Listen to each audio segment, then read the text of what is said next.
साथियों नमस्कार मेरे भाई, कैसे हैं? मैं आशा करता हूँ आप सब भाई एकदम बेहतरीन होंगे और अच्छे होंगे।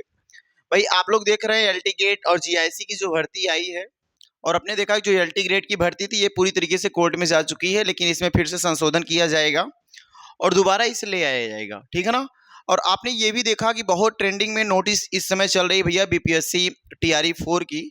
जो टीआरई 4 की वैकेंसी है, निरंतर ट्वीट में आ रहा है कि अब की बार जो वैकेंसी है बहुत जल्दी ही आपको देखने को मिलेगी और ये सितंबर माह में देखने को मिल सकता है। और इसका जो एग्जाम होगा वो एग्जाम मेरे भाई नवंबर के लास्ट वीक तक करवा लिया जाएगा। तो आपको हम लोग क्या कर रहे हैं भाई कि ये जो हमारा प्रैक्टिस सेशन है, आज 20 क्वेश्चंस रखे गए हैं और हिंदी साहित्य से 20 क्वेश्चन मैं लेके आया हूँ। बिल्कुल प्रीवियस ईयर हर एक सवाल हैं। अभी आप देखेंगे कहीं ना कहीं किसी न किसी परीक्षाओं में ये सब सवाल पूछे गए मेरे भाई। तो आप सभी लोग डेली ये क्लास आपको मिल रही है रात्रि 8 बजे, तो आप 8 बजे रात्रि में जुड़ना ना भूलें। पिछले दिनों 2-3 क्लासें नहीं हो पाई, कुछ कारणवश मैं था नहीं, इस वजह से क्लास नहीं ले पाया, लेकिन अब आपको निरंतर डेली रात्रि 8 बजे आपको क्लास मिलेगी। आ जाओ भाई, मेरे पहला सवाल आज देखेंगे। हाँ, एक चीज काम करना, जो भाई इस सवाल को पहली बार पढ़ रहे हैं या कभी पढ़े हुए हैं तो कोई दिक्कत नहीं, अगर पहली बार पढ़ रहे हैं, अगर आप कहेंगे तो कुछ एक्स्ट्रा पॉइंट्स में 2-4 पॉइंट्स देने का प्रयास करूंगा। धीरे धीरे आप उन पॉइंट्स को भी नोट करते हुए चलेंगे। थोड़ी सी क्लास लंबी हो जाएगी तो परेशान नहीं होंगे। हर एक चीज को मैं सामने थोड़ा सा मेंशन करूंगा, है ना मेरे भाई। सबसे पहला सवाल आपके सामने देखो दिया गया है। पहला सवाल क्या दिया गया है? हिंदी साहित्य का आदिकाल हिंदी का एक इतिहास ग्रंथ है। कहने का मतलब ये है कि भैया जो हिंदी साहित्य का आदिकाल है, ये मात्र देखो, हिंदी साहित्य का आदिकाल यह हिंदी का एक इतिहास ग्रंथ है। और इस ग्रंथ के रचनाकार कौन है या इस ग्रंथ के ग्रंथकार कौन है, इस ग्रंथ को लिखा किसने? तो आपके सामने ढेर सारे विकल्प हैं। रामचंद्र शुक्ल जी लिखे हैं, नलिन बिलोचन शर्मा जी लिखे हैं, कि हजारी प्रसाद द्विवेदी लिखे हैं, रामविलास शर्मा जी लिखे हैं। एक चीज ध्यान देना कि भैया ये देखो सवाल जो है ना, डायट पीजीटी 2014 में आया हुआ सवाल है। हमने कहा ना जितने भी सवाल हैं सब प्रीवियस ईयर के सवाल हैं।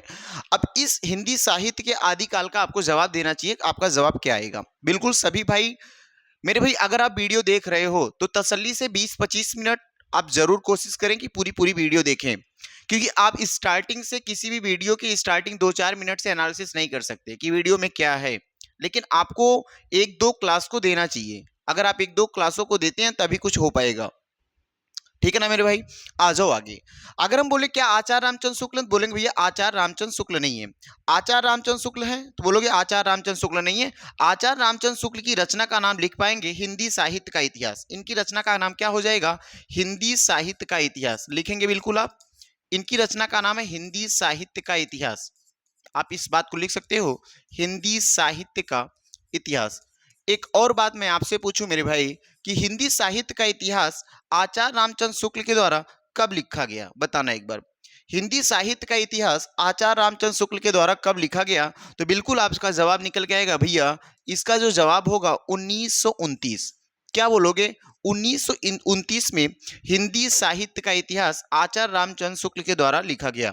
दूसरी एक और बात लिखेंगे आप, ध्यान से देखना। अच्छा, इस ग्रंथ के रचनाकार कौन है? तो इसमें जवाब आपका क्या होना चाहिए? तो बिल्कुल जवाब लगाएंगे भैया, इसका जवाब जो हो जाएगा वो हजारी प्रसाद द्विवेदी जी हैं। इसका जवाब क्या हो जाएगा भाई? तो बोलोगे भैया इसका जवाब है हजारी प्रसाद द्विवेदी। याद रखेंगे, इसका जवाब क्या हो जाएगा? हजारी प्रसाद द्विवेदी।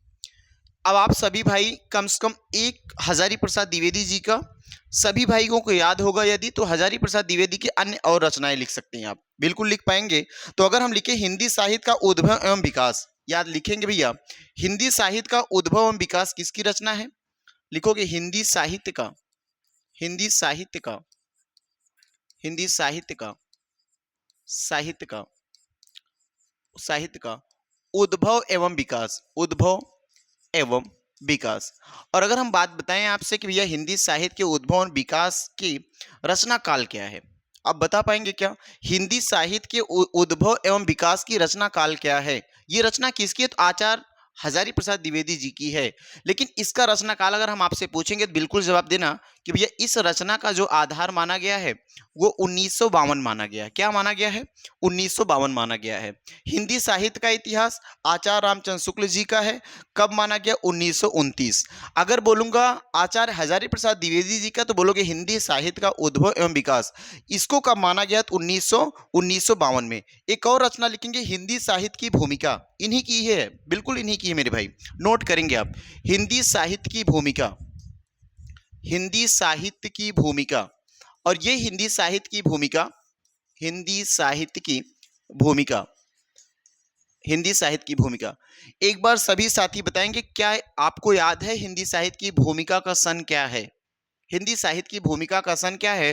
तो बिल्कुल याद होना चाहिए मेरे भाई कि हिंदी साहित्य की भूमिका का जो सन है वो कब प्रकाशित हुई, कब संपादन हुआ उसका, तो बोलोगे 1940 में। कब हुआ? 1940 में। हाँ, एक और कुछ पॉइंट्स अगर आप लिखना चाहते हो तो बिल्कुल लिख सकते हो। ठीक है, इतनी बात क्लियर है। एक और मुझे बात बताओ कि सर हिंदी साहित्य का आदिकाल ये ग्रंथ किसका है? तो बोला आचार्य हजारी प्रसाद द्विवेदी जी का है। लेकिन मैं आपसे पूछूं इस ग्रंथ का प्रकाशन कब किया गया? तो इस ग्रंथ का प्रकाशन भी कब हुआ? तो 1952 में। दो चीजें याद रखना सर, उद्भव, उद्भव और विकास, उद्भव एवं विकास की बात करेंगे तब भी 1952, हिंदी साहित्य के आदिकाल की बात करेंगे फिर भी 1952, जबकि अगर हम हिंदी साहित्य की भूमिका की बात करेंगे तो 1940। हिंदी साहित्य का इतिहास आचार्य रामचंद्र शुक्ल जी की जो रचना है वो 1929। हिंदी साहित्य क्लियर हो जाएगा ना यहां तक? और भी अगर आप लिखना चाहते हो बिल्कुल लिख सकते हो। नलिन बिलोचन शर्मा जी का क्या है? बिल्कुल बता पाएंगे सभी भाई, लिखेंगे कि नलिन बिलोचन शर्मा जी का क्या है, बताइएगा। हिंदी साहित्य का इतिहास दर्शन, आपको याद होगा हिंदी साहित्य के इतिहास दर्शन की अगर बात करेंगे, हिंदी साहित्य के इतिहास दर्शन की बात करेंगे तो नलिन बिलोचन शर्मा, लिख पाएंगे आप? हिंदी साहित्य के इतिहास दर्शन, हिंदी साहित्य, हिंदी साहित्य का इतिहास दर्शन का, हिंदी साहित्य के, सॉरी हिंदी साहित्य के इतिहास दर्शन की बात करेंगे, हिंदी साहित्य का इतिहास दर्शन, आप लिखेंगे हिंदी साहित्य का इतिहास दर्शन। ये रचना किसकी है? बोलोगे भाई साहब ये रचना जो है वो नलिन बिलोचन शर्मा जी की है। ये रचना किसकी है? नलिन बिलोचन शर्मा जी की है। अगर मैं रामकुमार वर्मा की आपसे रचना पूछूंगा तो बिल्कुल आप लिखोगे सर रामकुमार वर्मा जी की रचना हिंदी साहित्य का आलोचनात्मक इतिहास, लिखेंगे रामकुमार वर्मा, ये रामविलास शर्मा है, लिखेंगे हिंदी साहित्य का आलोचना इतिहास, हिंदी साहित्य का, हिंदी साहित्य का आलोचनात्मक इतिहास, आलोचनात्मक इतिहास, आलोचनात्मक इतिहास। और ये रचना कब मानी जाती है? तो सर ये रचना जो मानी जाती है वो डॉक्टर रामकुमार वर्मा की है, लिखेंगे आप डॉक्टर रामकुमार वर्मा की है। ये रचना डॉक्टर रामकुमार वर्मा, रामकुमार वर्मा की है। ये रचना डॉक्टर रामकुमार वर्मा की है। और भी रचनाओं को लिखना चाहते हैं लिख सकते हैं। यहां तक क्लियर हो जाएगा ना आपको? बिल्कुल नहीं भूलना चाहिए आपको मेरे भाई। हिंदी साहित्य का उद्भव एवं विकास तो आचार्य हजारी प्रसाद द्विवेदी, कब? 1952। हिंदी साहित्य का आदिकाल कब? तो हजारी प्रसाद द्विवेदी, 1952। हिंदी साहित्य की भूमिका की बात करेंगे कब भैया? बोलोगे 1940, किसका? हजारी प्रसाद द्विवेदी। हिंदी साहित्य का इतिहास आचार्य रामचंद्र शुक्ल का, कब? 1929। क्लियर है ना? हिंदी साहित्य का आलोचनात्मक इतिहास किसका? तो डॉक्टर रामकुमार वर्मा का, कब? बोलो हाँ, ये चीज याद रखना बस मेरे भाई इतना। नलिन बिलोचन शर्मा का हिंदी साहित्य का इतिहास दर्शन, ये इतनी रचनाओं को आपको याद रखना चाहिए। अगर और भी कोशिश करेंगे तो और भी पॉइंट से आप लिख सकते हैं, लेकिन मेरे भाई इतनी बातें तो बिल्कुल याद रखिए, ठीक है? इनका सन आप भूल नहीं सकते, है ना? हिंदी साहित्य की भूमिका का सन नहीं भूल सकते। ये देखो आचार्य रामचंद्र शुक्ल की जो रचना है 1929, इसका भी सन नहीं। ये मोस्ट इंपॉर्टेंट रचनाएं हैं, ये मोस्ट इंपॉर्टेंट रचनाएं, कब किस एग्जाम में आ जाए कोई पता नहीं है। अगला सवाल हम देखेंगे। अगला सवाल लिखा गया राजस्थानी भाषा और साहित्य पुस्तक के लेखक कौन है? बहुत ही शानदार जवाब निकलना चाहिए भैया। राजस्थानी भाषा और साहित्य पुस्तक के लेखक कौन है? तो इसका जवाब निकल के आएगा क्या? क्या मुनि जिन विजय की है, मोतीलाल मेनारिया की है, टीकम सिंह तोमर की, पंडित गौरी शंकर हीराचंद ओझा का? ये कहां पूछा गया है? आश्रम, देखो आश्रम पट्टी पीजीटी 2012 का सवाल है। हमने बोला जितने भी सवाल रखे गए मेरे भाई सब प्रीवियस ईयर सवाल रखे गए। अगर इसका सही जवाब आपसे पूछा जाएगा तो भैया इसका जो जवाब सही निकल के आएगा मोतीलाल मेनारिया। क्या निकल के आएगा? मोतीलाल मेनारिया निकल के आएगा। बिल्कुल लिखना चाहिए आपको, मोतीलाल मेनारिया निकल के आएगा। ठीक है ना मेरे भाई। इनकी एक और रचना लिखना, राजस्थानी पिंगल साहित्य। मोतीलाल मेनारिया की अलग रचना है राजस्थानी पिंगल साहित्य। क्या नाम लिखेंगे? राजस्थानी पिंगल साहित्य। बिल्कुल लिखेंगे मेरे भाई, राजस्थानी पिंगल साहित्य, राजस्थानी पिंगल साहित्य, पिंगल साहित्य। इस तरीके से आप जुड़ सकते हैं, पिंगल साहित्य। ठीक है ना भाई। ये क्लियर हो जाएगा नहीं हो जाएगा एक बार बताना आप। यहां तक क्लियर है ना आपको? ठीक है, अगले सवाल पे आ जाते हैं। अगला सवाल, रीति काल को सिंगार काल की संज्ञा किसने दी? बताइएगा। देखो कितनी बार ये सवाल पूछा गया। अगर हम आपसे बोले सर डीएसएसबी पीजीटी दो, देखो 24/7/2018 में पूछा गया है। कब? शिफ्ट में 2 से 5 वाली शिफ्ट में। यूजीसी नेट में दिसंबर 2015 के पेपर 3 में आया हुआ सवाल है। तो इस सवाल को, ऐसे ऐसे जो सवाल है इनको हम छोड़ दें? इम्पॉसिबल भैया। सवाल किस लेवल का बना हुआ है पूरे थ्योरी पढ़ डाले, जब तक आप क्वेश्चन नहीं करोगे आप जान ही नहीं पाओगे किस वैरायटी का क्वेश्चन बन रहा है। तो हमें क्वेश्चन करना बहुत जरूरी है। हमने कहा ना 20 से 25 मिनट आप हमको डेली दीजिए तो मैं पूरा का पूरा करवा दूंगा। रीति काल को सिंगार काल की किसने संज्ञा दी? बताना भाई। रीति काल को सिंगार काल किसने कहा? भैया रीति काल को सिंगार काल किसने कहा बताना। क्या आचार्य रामचंद्र शुक्ल जी कहे हैं, डॉक्टर नगेंद्र कहे हैं, पंडित विश्वनाथ प्रसाद मिश्र कहे हैं, कि मिश्र बंधुओं ने उत्तर दिया? बताओ। यहां देखो, मिश्र बंधु ने उत्तर दिया। बताइएगा क्या जवाब निकल के आएगा?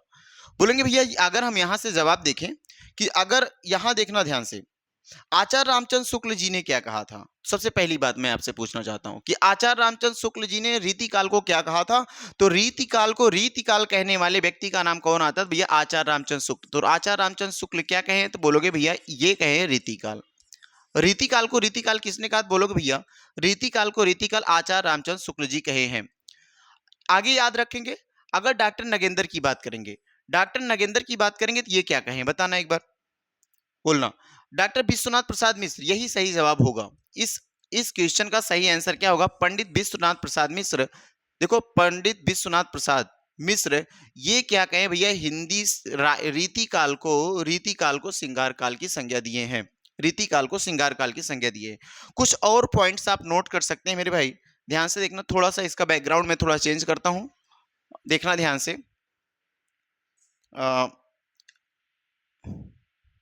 देखिएगा इस तरीके से हम यहां पे कर लेते हैं कि अगर हम बोले भैया रीति काल को सिंगार काल किसने कहा, आप यहां पे लिख पाएंगे। ध्यान से देखना, रीति काल को सिंगार काल किसने कहा? रीति काल को अगर हम बोले श्रृंगार काल, क्या बोले? श्रृंगार काल।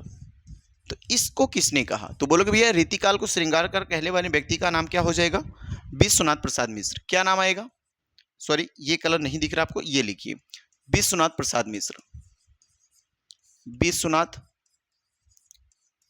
प्रसाद मिश्र, विश्वनाथ प्रसाद मिश्र। आगे नोट करेंगे कि भैया रीति काल को रीति काव्य किसने कहा है? इसी रीति काल को रीति काव्य किसने कहा है? तो आपका जवाब आना चाहिए सर रीति काल को रीति काव्य किसने कहा? तो इसका जवाब हो जाएगा रीति काल को रीति काव्य जॉर्ज ग्रियर्सन ने कहा। किसने कहा भैया? जॉर्ज ग्रियर्सन ने। एक बार बताओ कलर दिख रहा ना? जॉर्ज ग्रियर्सन, ध्यान से देखना, जॉर्ज ग्रियर्सन ने कहा। ये कलर दिख रहा ना पूरा सही तरीके से? ठीक है, आगे देखो भाई, अगला लिखेंगे रीति काल को अलंकृत काल किसने कहा? रीति काल को अलंकृत काल किसने कहा? तो लिखोगे रीति काल को अलंकृत काल किसने कहा? तो आपको लिखना चाहिए भैया रीति काल को अलंकृत काल जो कहा था वो किसने कहा? मिश्र बंधुओं ने। किसने कहा? मिश्र बंधुओं ने। मिश्र बंधुओं ने। एक और पॉइंट नोट करेंगे सर रीति काल को रीति काल किसने कहा? बहुत ही शानदार क्वेश्चन है ये, बहुत ही इंपॉर्टेंट है। रीति काल को भैया रीति काल कहने वाले व्यक्ति का नाम आता है आचार्य रामचंद्र शुक्ल। क्या नाम आ जाएगा? आचार्य रामचंद्र शुक्ल। आचार्य रामचंद्र शुक्ल, आचार्य रामचंद्र शुक्ल। आगे और भी पॉइंट लिख सकते हो सर कि रीति काल को कला काल किसने कहा? रीति काल को कला काल। तो आप लिखेंगे रीति काल को कला काल किसने कहा? तो लिख पाएंगे भाई कि रीति काल को कला काल कहने वाले व्यक्ति का नाम क्या आता है? रमा शंकर शुक्ल रसाल। क्या लिखेंगे? रमाशंकर, रमाशंकर शुक्ल, रमाशंकर शुक्ल रसाल। क्या हो जाएगा? शुक्ल रसाल। एक और पॉइंट लिखना कि भैया रीतिकाल को अंधकार काल किसने कहा? रीतिकाल को अंधकार काल, इससे बाहर कुछ नहीं जाएगा। अंधकार काल किसने कहा? तो बिल्कुल बोलेंगे अंधकार है तो आंख की जरूरत पड़ेगी, तो नाम रखना त्रिलोचन शर्मा, त्रिलोचन शर्मा। बहुत ही शानदार जवाब हो जाएगा आपका। देखो ध्यान से एक बार सभी पॉइंट्स को आप एक बार जरूर नोट करेंगे, अपनी कॉपी में बिल्कुल नोट डाउन करेंगे भैया कि रीतिकाल का नाम सिंगार काल किसने? सिंगार विश्वनाथ मिश्र। देखो रीतिकाल को सिंगार काल किसने? विश्वनाथ मिश्र। अंधकार काल तो अंधकार त्रिलोचन, आंख से तुलना कर लेंगे भैया, अंधकार काल त्रिलोचन शर्मा, ठीक है, त्रिलोचन शर्मा। अगर कला काल की बात करेगा, कला काल तो रमा शंकर रूस, शंकर कला या काल, शंकर को याद रखो काल से, तो रमा शंकर शुक्ल, तो बोलोगे भैया रमा शंकर शुक्ल रसाल, ये कौन हो जाएंगे? कला। यहीं से याद रखो काल में किसको तुलना कर देंगे? शंकर से, कि शंकर, और यहां तुलना किसे? काल से कर देंगे, रमा शंकर शुक्ल रसाल। रीतिकाल को बिल्कुल याद होना चाहिए, रीतिकाल किसने कहा? तो भैया रीतिकाल को रीतिकाल आचार्य रामचंद्र शुक्ल जी ने कहा। अलंकृत काल भैया 3-4 लोग मिलकर एकदम अलंकृत बनाएंगे तो बोलोगे मिश्र बंधु, क्योंकि 3 कवि थे उसमें, तो ये तीनों लोग मिल करके क्या बनाए? अलंकृत कर दिए, तो अलंकृत काल नाम पड़ा। अगर जॉर्ज ग्रिहर्सन की बात करेंगे तो रीति काव्य कहे हुए हैं, रीति काव्य कहे हुए, बिल्कुल आपको याद करना चाहिए सर रीतिकाल को रीतिकाल किसने कहा? तो आचार्य रामचंद्र शुक्ल ने कहा। रीतिकाल को अंधकार काल किसने कहा? तो रीतिकाल को अंधकार काल मेरे भैया त्रिलोचन शर्मा ने कहा। रीतिकाल को कला काल किसने कहा? तो बोलोगे रीतिकाल को कलाकार मेरे भैया रमाशंकर शुक्ल रसाल ने कहा। रीतिकाल को रीतिकाल किसने कहा? तो आपको पता आचार्य रामचंद्र शुक्ल। अलंकृत काल किसने कहा? तो मिश्र बंधुओं ने। रीति काव्य किसने कहा? तो बताइए एक बार, तो बोलोगे भैया जॉर्ज ग्रिहर्सन ने, ठीक है। कला काल किसने? तो रमाशंकर शुक्ल रसाल। अंधकार काल किसने? तो बोलोगे भैया त्रिलोचन शर्मा। अगर आपको इस तरीके से नहीं याद होता तो मेरे भाई एक बार इसको मिटा देना, आप जहां भी लिख रहे हो अपनी कॉपी में ऐसे छिपा लेना। मैं तो मिटा दे रहा हूं, आपके पास मिटेगा नहीं तो आप इस तरीके से छिपा लेंगे, छिपा के बिल्कुल इन सभी नामों को बोलेंगे। जैसे मैं बोला रीतिकाल को सिंगार काल किसने कहा? तो बोलोगे भैया सिंगार कौन किया? विश्वनाथ प्रसाद मिश्र ने, तो विश्वनाथ प्रसाद मिश्र। रीति काव्य किसने किया? तो जॉर्ज ग्रिहर्सन ने। अलंकृत काल तो भैया 2-3 लोग मिलकर अलंकृत करेंगे, तो मिश्र बंधु। रीतिकाल को रीतिकाल किसने कहा? तो आचार्य रामचंद्र शुक्ल। कला काल किसने कहा? बोलोगे सर जो कला काल की बात करेगा, काल वर्ड से समझ में आएगा शंकर, तो याद रखना रमा शंकर शुक्ल रसाल। अगर अंधकार काल की बात करेंगे तो भैया अंधकार में क्या काम करेगा? आंख से लगाएंगे त्रिलोचन, तो त्रिलोचन शर्मा। बिल्कुल याद हो जाएगा, एक बार आप इस तरीके से लिख लेंगे तो बिल्कुल 100% मेरे भाई आपको याद होगा। ठीक है, आगे बढ़ते हैं। जो भाई पहली बार सेशन में आए हुए हैं बिल्कुल वीडियो को शेयर कर देंगे, है ना, दबा के शेयर करेंगे, अभी अपने सभी व्हाट्सएप ग्रुप पे शेयर करेंगे, तभी मजा आएगा। जितने ज्यादा लोग देखोगे उतना मजा आएगा मेरे भाई। आ जाओ अगले सवाल पे। इनमें से किस साहित्यिक ग्रंथ को किशोरी लाल गुप्त ने हिंदी साहित्य का प्रथम इतिहास, बहुत ही शानदार सवाल है, और ये किस भाषा में अनुवाद किए भैया? हिंदी में किए हैं। किस ग्रंथ को हिंदी साहित्य, देखो लिखा ना, किस साहित्यिक ग्रंथ को किशोरी लाल गुप्त ने हिंदी साहित्य का प्रथम इतिहास नाम से माना है? पहला सवाल, इस्तवार द ला लिटरेचर हिंदुस्तानी, ये तो नाम बोलने में ही अटपट हो जाएगा। इस्तवार द ला literature Hindustani, the sketch of Hindi literature, the history of Hindi literature, the modern vernacular literature of northern Hindustan, है ना। इसको बोलो किसने कहा? देखो ये जेआईसी प्रवक्ता का सवाल है। ये देखो जेआईसी पीजीटी 2015 में पूछा गया, ये 2017 में भी पूछा गया। ये सवाल 2 बार रिपीट हो चुके हैं मेरे भाई। अब आपको इस सवाल का जवाब देना चाहिए कि इसमें किसका जवाब उसने दिया। क्या बताओ, ध्यान से सुना, सभी बताएंगे। किशोरी लाल गुप्त ने किसका दिया? तो बिल्कुल याद रखना चाहिए सर, किशोरी लाल गुप्त ने किसका दिया था? The modern vernacular literature of Hindustan. किसका? द मॉडर्न, ये देखो ये रचना हो जाएगी आपकी, बिल्कुल याद रखेंगे आप। ये आपका सही जवाब होगा मेरे भाई, ये आपका सही जवाब हो जाएगा। ठीक है, ये आपका सही जवाब हो जाएगा डी ऑप्शन।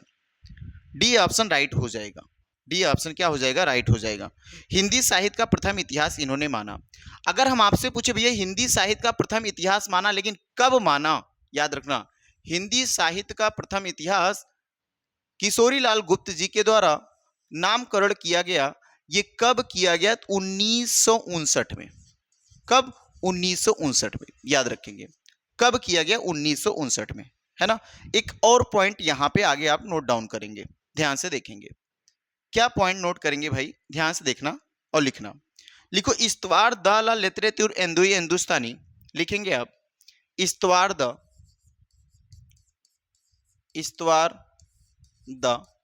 ला लिटरेचर एंदुई हिंदुस्तानी लिख देते हैं, हिंदुस्तानी। इसकी रचना जो है, इसको हिंदी में अनुवाद किसने किया? तो लिखने, इसका हिंदी अनुवाद लक्ष्मी सागर वासड़े ने की थी। इसका हिंदी अनुवाद कब किया गया? तो लिखेंगे भैया इसका हिंदी अनुवाद किसने किया? यह भी एक सवाल बहुत इंपॉर्टेंट है। इसका हिंदी अनुवाद लक्ष्मी सागर वासड़े।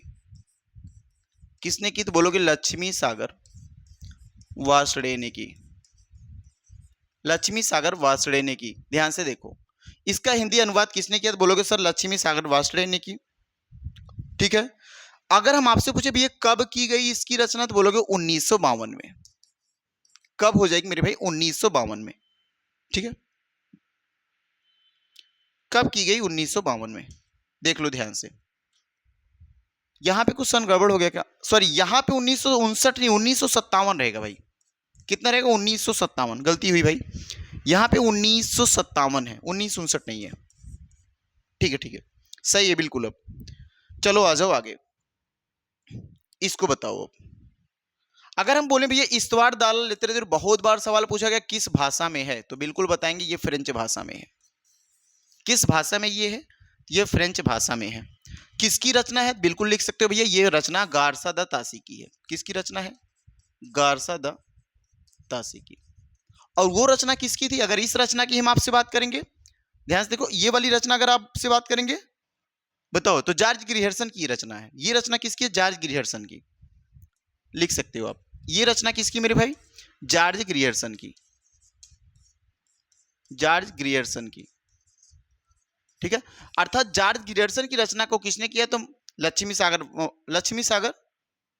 किशोरीलाल गुप्त ने। और अगर हम बात करेंगे कि लक्ष्मी सागर वासड़े ने किसके की, बोलोगे इस्तवार दाला लिटरेचर हिंदुस्तानी की 1952 में की। किस भाषा में है? फ्रेंच भाषा में है। किसने लिखी है? तो गार्सा द तासी ने लिखी है। बस इतनी बातें को आप नोट करना होगा। अगर हम पूछे ये किस विधि में है, या बोला भैया तो ये वर्णानुक्रम लेखन पद्धति में है। वर्णानुक्रम लेखन पद्धति में है। आपको वर्णानुक्रम पद्धति पता होगा, कालानुक्रम लेखन पद्धति, वर्णानुक्रम पद्धति, वैज्ञानिक पद्धति, विधेयवादी पद्धति, आलोचनात्मक पद्धति। तो ये जो वर्णानुक्रम पद्धति है, इसमें आपको बताएगा कि वर्णानुक्रम पद्धति में वर्णों के आने की दृष्टि, मतलब कौन सा वर्ड पहले आता है, उस वर्ड के या अल्फाबेट के सीरियल से लगाए गए वर्ड हैं। तो ऐसी रचनाओं को लिखा गया है। ध्यान से देखेंगे आगे। बोलो, अगर हम आपसे पूछे लक्ष्मी सागर वासड़े जो है वो किस नाम से किए हैं हिंदी में अनुवाद, तो लिख लेंगे, बिल्कुल लिखेंगे, हिंदुई साहित्य का इतिहास नाम से किए हैं। किसमें? हिंदुई साहित्य का इतिहास। हिंदुई साहित्य का इतिहास। हिंदुई साहित्य का इतिहास बिल्कुल भूलना नहीं चाहिए आपको, ये पॉइंट नहीं भूलना चाहिए भैया। आ जाओ आगे। किस इतिहास लेखक ने अपने इतिहास ग्रंथ में लगभग 5000 कवियों का विवरण दिया है? आपको जवाब बहुत ही शानदार होगा कि भैया इसमें कौन से ऐसे लेखक हैं? मिश्र बंधु हैं, शिव सिंह सेंगर हैं, आचार्य रामचंद्र शुक्ल हैं, जॉर्ज ग्रियर्सन हैं। कौन से ऐसे लेखक हैं जिन्होंने अपनी कवियों में भैया 5000 माने अपने ग्रंथों में 5000 कवियों का वर्णन किया है? तो आपको याद होना चाहिए कौन भैया? मिश्र बंधु विनोद। किसकी रचना भैया? मिश्र बंधु विनोद। बताना एक बार, अगर हम आपसे पूछे मिश्र बंधु विनोद किसकी रचना है? मिश्र बंधु विनोद। और इसी मिश्र बंधु विनोद में 5000 कवियों की बात की गई है। 5000 कवियों की बात की गई है। और अगर आपको याद होगा भैया 5000 जो कवि हैं वो किस में की गई? तो मिश्र बंधु विनोद में। और मिश्र बंधु विनोद किसकी रचना? बिल्कुल बताएंगे सर, मिश्र बंधु विनोद जो रचना है वो किसकी रचना हो जाएगी? तो बोलेंगे भैया मिश्र बंधु विनोद बताना एक बार किसकी रचना है, तो मिश्र बंधु की है। नाम से ही पकड़ में आ रहा भैया, मिश्र बंधु विनोद किसकी रचना है, मिश्र बंधु विनोद मिश्र बंधु की ही रचना है। मिश्र बंधु विनोद मिश्र बंधु की ही रचना है मेरे भाई। और भी लिख सकते हो कि मिश्र बंधु में कितने लोग आते हैं। तो अगर हम मिश्र बंधुओं की बात करें तो जो मिश्र बंधु लोग हैं वो कौन कौन है, ध्यान से देखेंगे, देखना ध्यान से। अगर हम मिश्र बंधु की बात करेंगे कि मिश्र बंधु कौन कौन से हैं, तो बिल्कुल याद रहना चाहिए आपको भैया, मिश्र बंधु 3 मिश्र बंधु हैं, सुखदेव बिहारी मिश्र, श्याम बिहारी मिश्र और गणेश बिहारी मिश्र। इन तीनों बंधुओं को मिलने से मिश्र बंधु विनोद बना हुआ है ना, इन्हों तीनों के द्वारा रचना की गई है। तो लिखेंगे पहले व्यक्ति का नाम श्याम बिहारी मिश्र। क्या लिखेंगे भैया, श्याम बिहारी मिश्र, आप लिखेंगे श्याम बिहारी मिश्र। दूसरा नाम लिखेंगे श्याम बिहारी मिश्र, दूसरा नाम लिखेंगे भैया क्या, सुखदेव बिहारी मिश्र। दूसरा नाम लिखेंगे सुखदेव बिहारी मिश्र, आप लिखेंगे सुखदेव बिहारी मिश्र, सुखदेव बिहारी मिश्र। और तीसरा नाम लिखेंगे गणेश बिहारी मिश्र। क्या लिखेंगे, गणेश बिहारी मिश्र, गणेश बिहारी मिश्र। ध्यान देना एक बात और, अगर हम एग्जैक्ट एक पूरा डाटा बताएं भैया कि इसमें पूरे पूरे कितने कवि हैं, तो कुल कवियों की संख्या, कुल कवि की बात अगर की जाए लगभग 5000 कहा जाए, लेकिन कुल कवि 4591 हैं। लेकिन अगर लगभग की बात करेंगे तो लगभग 5000 बोलते हैं इसी को। लगभग कितनी कवि बोलते हैं, लगभग 5000 कवियों को बोला जाता है। एक और पॉइंट नोट करेंगे कि भैया इस रचना के कितने भाग हैं, इस रचना के कुल 4 भाग हैं। लिख पाएंगे मिश्र बंधु विनोद जो रचना है, मिश्र बंधु विनोद है ना, मिश्र बंधु विनोद की कितने भाग हैं सर, इसके 4 भाग हैं। कितने भाग हो जाएंगे भैया, 4 भाग हो जाएंगे। और चारों भागों में पूछा जाता है कि इसमें कौन कौन से भागों का कब प्रकाशन हुआ। तो याद रखना प्रथम 3 भाग के अगर प्रकाशन की बात करेंगे तो याद रखना प्रथम 3 भाग का प्रकाशन 1913 में होता है, और चौथे भाग का प्रकाशन कब होगा बोलोगे सर, 1934 में होगा। कब होगा, 1934 में होगा। बहुत ही शानदार जवाब आपका आना चाहिए। भैया मिश्र बंधु विनोद किसकी रचना है, तो मिश्र बंधु विनोद मिश्र बंधु की रचना है। मेरे साथ भाई बोलते चलेंगे कि मिश्र बंधु विनोद किसकी रचना है, मिश्र बंधुओं की रचना है। मिश्र बंधुओं में कितने कवि आते हैं, बोलोगे सर मिश्र बंधु जो बना हुआ 3 कवियों से मिलकर बना हुआ है, सुखदेव बिहारी मिश्र, श्याम बिहारी मिश्र और गणेश बिहारी मिश्र, ठीक है। और इनकी रचना का नाम है मिश्र बंधु विनोद। इस मिश्र बंधु विनोद में लगभग 5000 कवियों की बात की गई है, और अगर 5 एग्जैक्ट पूरा डाटा देखें तो 4591 कवियों की बात की गई है। मेरे भाई याद रखना मिश्र बंधु विनोद के कितने भाग हैं, तो आपका जवाब होना चाहिए मिश्र बंधु विनोद के 4 भाग हैं। उन 4 भागों में प्रकाशन अलग अलग टाइम्स हुआ है। पहले 3 भागों का प्रकाशन 1913 में हुआ है, और अंतिम अर्थात चौथे भाग का प्रकाशन 1934 में हुआ है। तो इस तरीके से आपको मिश्र बंधु विनोद के बारे में जानकारी मिली। ठीक है मेरे भाई, आ जाओ अगले सवाल पे। ठीक, अगला सवाल करेंगे, इतिहास लेखन की सबसे विकसित पद्धति किसे मानते हैं। बहुत ही शानदार जवाब होगा। इतिहास लेखन की सबसे विकसित पद्धति किसको मानते हैं, तो बिल्कुल याद रखेंगे मेरे भाई, इतिहास लेखन की सबसे विकसित पद्धति जिसे मानते हैं वो कौन, विधेयवादी पद्धति है। कौन सी पद्धति हो जाएगी, सबसे उत्तम पद्धति, सबसे विकसित पद्धति, सबसे प्रसिद्ध पद्धति कौन सी है, तो बोलेंगे भैया इसी पद्धति का नाम है विधेयवादी पद्धति, ठीक है ना। इस पद्धति का अनुसरण किसने किया, तो याद रखना इस पद्धति का अनुसरण जो करते हैं वो आचार्य रामचंद्र शुक्ल जी करते हैं। देखो ये इस पद्धति का अनुसरण की बात अगर हम आपसे करेंगे कि इस पद्धति का अनुसरण की बात की जाएगी तो भैया आचार्य रामचंद्र शुक्ल। और आपको पता है भैया कि हिंदी साहित्य में आचार्य रामचंद्र शुक्ल जिस बात पे या जिस बात को बोल गए वो एकदम है ना, वो प्रमाणिक हो गई। आचार्य रामचंद्र शुक्ल, अनुसरण आचार्य रामचंद्र शुक्ल जी करते हैं, आचार्य रामचंद्र शुक्ल जी करते हैं।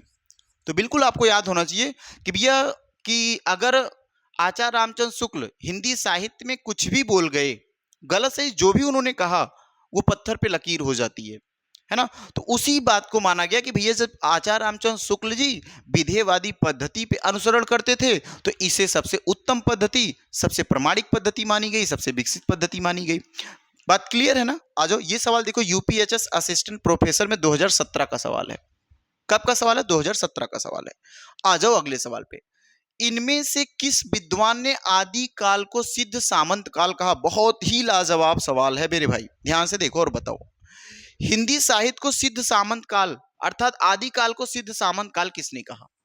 यहां से भी बहुत अच्छे अच्छे सवाल बनते हैं कि आदि काल को आदिकाल किसने कहा, आदिकाल को सिद्ध सामंत काल किसने कहा, ये बताएंगे जवाब आप। बोलेंगे सर आदिकाल का नामकरण की अगर बात करें तो ध्यान से देखो, कुछ मैं आपको पॉइंट्स दे देता हूं। सर आदिकाल के नामकरण की अगर हम बात करें, यहां आप लिख सकते हो, कुछ पॉइंट्स लिख सकते हो। आदिकाल का नामकरण, आदिकाल का नामकरण, और कुछ पॉइंट्स बिल्कुल मेरे भाई नोट करेंगे कि आदिकाल के नामकरण से सबसे पहला पॉइंट अगर आप लिखना चाहें तो लिखेंगे सर आदिकाल का सिद्ध सामंत काल किसने कहा, तो लिखेंगे सिद्ध सामंत काल। आदिकाल को सिद्ध सामंत काल किसने कहा? सिद्ध सामंत काल। तो बोलेंगे भैया आदिकाल को सिद्ध सामंत काल कहने वाले व्यक्ति का नाम आता है राहुल सांकृत्यायन। कौन कहते हैं? तो बोलोगे राहुल सांकृत्यायन, सांकृत्यायन, ठीक है ना भाई, सांकृत्यायन, ये लिख लेंगे। दूसरा लिखना मेरे भाई, आदिकाल को संधि या चारण काल किसने कहा है? याद रखना आदिकाल को संधि, संधि या चारण काल, आदिकाल को संधि या चारण काल किसने कहा? तो याद रखना राम कुमार वर्मा। किसने कहा भैया? तो राम कुमार वर्मा, ठीक है, राम कुमार वर्मा जी ने कहा। आगे नोट करेंगे कि सर हिंदी साहित्य में प्रारंभिक काल किसने कहा है? आदिकाल को प्रारंभिक काल किसने कहा? तो बिल्कुल बताएंगे सर हिंदी साहित्य में आदिकाल को प्रारंभिक काल मिश्र बंधुओं ने कहा। किसने कहा भैया? मिश्र बंधुओं ने। अभी आपने देखा मिश्र बंधु विनोद की रचना की गई, कितने भाग थे? 4 भाग थे। पहले 3 भागों का प्रकाशन 1913 में, अंतिम चौथे भाग का प्रकाशन 1934 में, है ना मेरे भाई। अगर आपसे बोले इसमें कुल कवियों की संख्या पूरी सही डाटा तो 4591, अगर आपसे बोले पूरे पूरे सही लगभग तो 5000 कवि। ऐसे आप याद करते हुए चलेंगे। एक और बात याद रखना, बीज वपन काल, बहुत ही जवाब ये भी पूछा जाता है, बीज वपन काल, बीज वपन काल, आदिकाल को बीज वपन काल किसने कहा? तो बिल्कुल बोलेंगे सर आदिकाल को बीज वपन काल महावीर प्रसाद द्विवेदी। कौन? महावीर प्रसाद द्विवेदी, महावीर प्रसाद द्विवेदी जी ने कहा। आदिकाल को बीज वपन काल किसने कहा? तो महावीर प्रसाद द्विवेदी जी। लिखेंगे आदिकाल को आधार काल किसने कहा? बिल्कुल याद रखना चाहिए आपको कि भैया आदिकाल को आधार काल कहने वाले व्यक्ति का नाम आता है, 2 लोगों का नाम आएगा। एक तो नाम याद रखना मोहन अवस्थी का, एक नाम याद रखेंगे मोहन अवस्थी, एक नाम याद रखेंगे मोहन अवस्थी, और दूसरा नाम रखेंगे याद सुमन राजे। क्या नाम रखेंगे भैया? सुमन राजे। इस तरीके से कुछ आपने आदिकाल का नाम देखा। अगर आदिकाल का नाम आदिकाल किसने कहा? तो हजारी प्रसाद द्विवेदी। यहां आप लिखना चाहते हो तो लिख सकते हो मेरे भाई, आदिकाल का नाम आदिकाल किसने कहा, या फिर आप नोट कर लो आदिकाल का नाम आदिकाल किसने कहा? तो हजारी प्रसाद द्विवेदी जी। ये पॉइंट क्लियर है ना? आप बिल्कुल जवाब बोल पाएंगे भैया। इसका जवाब क्या सही हो जाएगा? राहुल सांकृत्यायन। आदिकाल को सिद्ध सामंत काल किसने कहा? तो राहुल सांकृत्यायन जी ने कहा। ये सवाल देखो डीएसएसबी पीजीटी में पूछा गया है। डीएसएसबी पीजीटी 2018 में 23 तारीख में 25 तारीख में दोनों दिन पूछा गया है। जीआईसी प्रवक्ता भर्ती 2017 में भी ये सवाल आया हुआ है। ठीक है, आ जाओ अगले सवाल पे। हिंदी साहित्य का आरंभ 693 ईस्वी से मानने वाले इतिहासकार इनमें से कौन है? एक तो इनका याद रखना, और दूसरी अगर हम बात करें, और 693 से लेके कहां तक माने थे? 1693 तक माने हैं। अगर आपको याद होगा तो कुछ बताइएगा कि भैया हिंदी साहित्य को 693 से 1693 तक कौन मानते हैं? हिंदी साहित्य का आरंभ अगर हम आपसे बोलें कि भैया हिंदी साहित्य का आरंभ, हिंदी साहित्य का आरंभ कहां से कहां मानते हैं? तो आपको याद है 693 ईसा पूर्व से, है ना, ईसा पूर्व से, सॉरी ईस्वी से मान लो, कहां तक? 1693 ईस्वी तक। इस बात को किसने माना? तो बिल्कुल याद रखना भैया 693 से लेकर के 1693 तक जो मानने वाले हैं वो आचार्य रामचंद्र शुक्ल, सॉरी कौन हो जाएंगे? राम कुमार वर्मा हो जाएंगे। याद रखना कौन भैया? राम कुमार वर्मा। कौन मानते हैं? बिल्कुल याद रखेंगे राम कुमार वर्मा। बोलो, ये भी एक शानदार जवाब होगा। राजस्थान स्कूल शिक्षा, देखो प्राध्यापक परीक्षा 2000 क्या था, मिट गया भैया, डाटा मिस हुआ। ये भी रहा होगा 2001 है तो 12 13 14 15 16 17 15 लगा लेता हूं, ऐसा कुछ सवाल यहां भी बना हुआ है। ठीक है, आ जाओ अगले सवाल पे। इस सवाल का जवाब देना, आचार्य शुक्ल की माने आचार्य रामचंद्र शुक्ल की ऐतिहासिक दृष्टि कौन सी है? हिंदी कविता संबंधी ज्ञान को संकलित करती है, युग की परिस्थितियों को प्रमुखता प्रदान करती है, परंपरा का महत्व प्रतिष्ठित करती है, कि आर्थिक परिस्थितियों के संदर्भ में साहित्य की विकास प्रक्रिया को स्पष्ट करती है। बताएंगे सवाल का जवाब, बोलना भैया, इस सवाल का जवाब बताएंगे। अब इस सवाल का बिल्कुल आपको जवाब देना चाहिए मेरे भाई कि इस सवाल का जवाब क्या होगा। हिंदी साहित्य की कविता ज्ञान को संबंधित करती है, युग की परिस्थितियों को प्रमुख प्रदान करती है, परंपरा का महत्व प्रतिष्ठित करती है, कि आर्थिक परिस्थितियों पर ध्यान से देखना कि भैया आर्थिक परिस्थितियों के संदर्भ में साहित्य के विकास में प्रक्रिया स्पष्ट। ये देखो ऑप्शन नंबर डी इसका क्या हो जाएगा, राइट आंसर हो जाएगा। ऑप्शन नंबर डी इसका क्या होगा मेरे भाई, राइट आंसर हो जाएगा। अगला सवाल देखते हैं, हिंदी साहित्य के इतिहास का काल विभाजन करने वाले प्रथम इतिहासकार कौन है? बताना। हिंदी साहित्य का इतिहास काल, ध्यान देना, हिंदी साहित्य के इतिहास काल, देखो इतिहास का काल विभाजन करने वाले प्रथम इतिहासकार कौन है? याद रखेंगे मेरे भाई, यहां पे देखो थोड़ा सा मिस्टेक हुआ, बोलेंगे जॉर्ज ग्रिहर्सन है, पंडित राहुल सांकृत्यायन है, पंडित रामचंद्र शुक्ल है, विश्व मिश्र बंधु हैं। तो इस सवाल का जो जवाब निकल के आएगा आपका क्या होगा, तो बोलेंगे भैया इस सवाल का जो जवाब होगा, इस सवाल का जवाब हो जाएगा आचार्य राम, देखो सॉरी रामचंद्र शुक्ल नहीं, ये हो जाएंगे जॉर्ज ग्रिहर्सन। कौन हो जाएंगे? जॉर्ज ग्रिहर्सन हो जाएंगे। क्या इनके बारे में दो एक पॉइंट और लिखना चाहते हो कि नहीं लिखना चाहते हो, बताओ।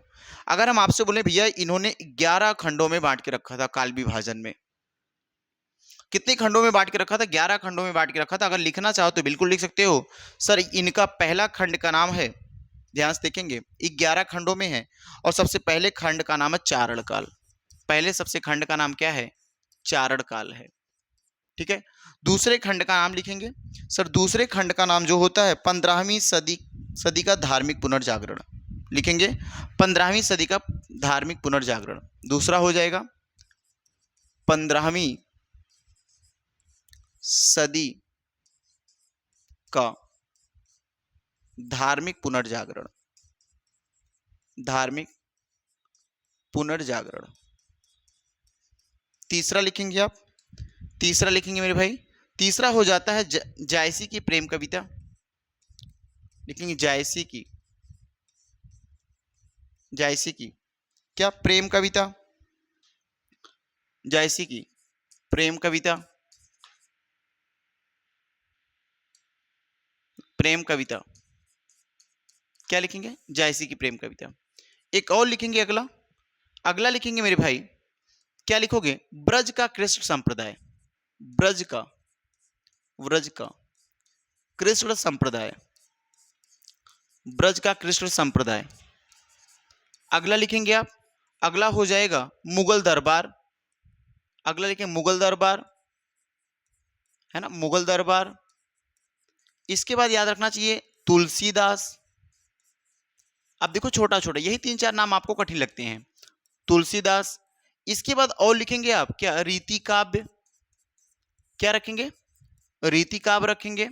इसके बाद याद रखना तुलसी के अन्य परवर्ती कवि, या लिखो अन्य परवर्ती, तुलसी के, तुलसी के अन्य अन्य परवर्ती। ठीक है, और अगर लिखना चाहो तो भैया 18वीं शताब्दी, यहां लिखेंगे 18वीं शताब्दी, 18वीं शताब्दी। अगली रचना लिखेंगे कंपनी के शासन में हिंदुस्तान, यहां लिखेंगे कंपनी के शासन में, कंपनी के शासन में, शासन में हिंदुस्तान। एक लास्ट लिखेंगे और वो क्या हो जाएगा? लिखेंगे महारानी विक्टोरिया के शासन में हिंदुस्तान, महारानी विक्टोरिया के महारानी विक्टोरिया के शासन में हिंदुस्तान। अगर आपको याद करना, बहुत ही आसान तरीके से मैं समझाने का प्रयास करता हूं, आपको याद हो जाएगा। ध्यान से देखो, ये 2 पॉइंट बिल्कुल, कंपनी का शासन, उसके बाद महारानी विक्टोरिया। तो कंपनी भैया कौन चला रही थी? महारानी विक्टोरिया ही चला रही थी। तो अगर हम यहां से पूछेंगे कंपनी के शासन की बात करेंगे तो ये भी हिंदुस्तान की बात करेगा, कंपनी के शासन में हिंदुस्तान और महारानी विक्टोरिया के शासन में हिंदुस्तान। 2 पॉइंट ये याद रखना चाहिए। इसके पहले बताया था भैया 18वीं शताब्दी की बात करते हैं, जब 1757 की क्रांति आती है, तो वहां से आपको याद होगा, तो वहीं से 18वीं शताब्दी चलती है। ठीक, उसके पहले याद रखना तुलसी के परिवर्ती, तुलसी के अन्य परिवर्ती, और तुलसी के बाद 18वीं शताब्दी, उसके बाद बोलोगे कंपनी का शासन, उसके बाद बोलेंगे भैया किसका? विक्टोरिया का शासन में हिंदुस्तान। ठीक, तुलसी के बाद किसकी बात करेंगे? रीति काव्य की बात करेंगे। तो देखो, तुलसीदास एक है और एक तुलसी के परिवर्ती कवि या तुलसी के अन्य परिवर्ती। तो तुलसी, रीति काव्य, तुलसी के अन्य परिवर्ती, और उसके पहले मुगल दरबार। उसके पहले क्या लिखोगे? मुगल दरबार। बिल्कुल ध्यान से देखना, सबसे पहले चारण काल, दूसरे पे कौन आएगा? 15वीं सदी का धार्मिक पुनर्जागरण। एक आता चारण काल, दूसरा है 15वीं सदी का धार्मिक जागरण, पुनर्जागरण। तीसरा रखेंगे जायसी की प्रेम कविता, जायसी की प्रेम कविता, और जायसी के बाद प्रेम का, ब्रज का कृष्ण संप्रदाय, मुगल दरबार, तुलसीदास। याद हुआ होगा, चारण काल, 15वीं शताब्दी का धार्मिक पुनर्जागरण, जायसी की प्रेम कविता, ब्रज के कृष्ण संप्रदाय, उसके बाद मुगल दरबार, तुलसीदास, रीति काव्य,